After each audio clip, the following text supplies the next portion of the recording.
Pierre Rucci, bonjour. Vous êtes rédacteur en chef de la Tribune de Genève. Votre première analyse à 15h30 de ce jour des élections au Conseil. Bonjour. Écoutez, la grande surprise et le phénomène le plus marquant de ce début de journée électorale, c'est clairement le MCG qui obtient 5 sièges de plus, il arrive à 14 sièges et c'est un score qui est tout à fait remarquable.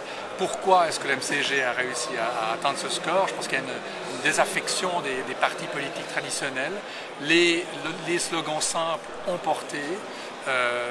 Clairement, le MCG est emmené par un homme extrêmement médiatique et extrêmement visible, est un quérulant qui est très présent à Genève. L'UDC qui est en baisse a aussi servi le MCG très clairement. C'est le premier phénomène, donc victoire MCG. À gauche, un temps, le Solidarité Parti du Travail avait le quorum, il semble qu'il ne l'est plus.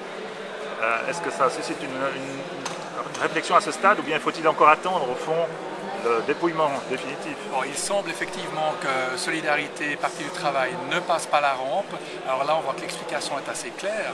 On a la liste 8 de Christian Grobet a fait un résultat d'à peu près 5,4% des voix.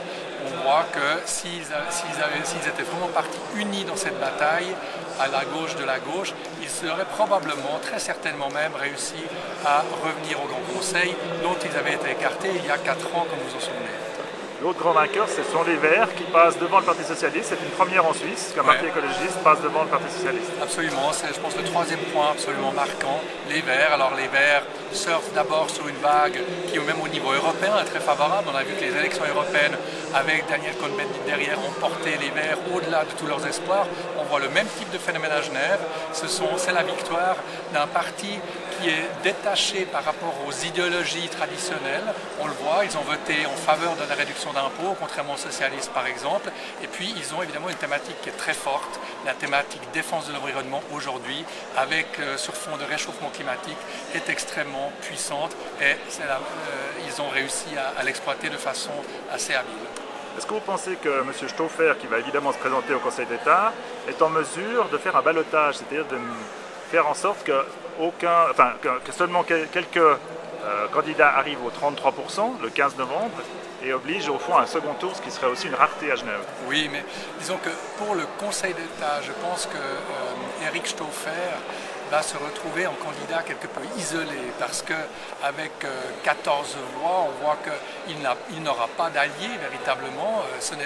On voit mal que les libéraux, qui sont d'ailleurs en chute libre, le soutiennent. L'UDC, on sait qu'entre l'UDC et MCG, ce sont des frères ennemis, donc il n'y a aucun soutien espéré de ce côté-là. Donc on voit quand même très très mal Eric Stauffer entrer demain au Conseil d'État. Merci beaucoup, on vous retrouve tout à l'heure pour un nouvel point de la situation. Merci Jean-François.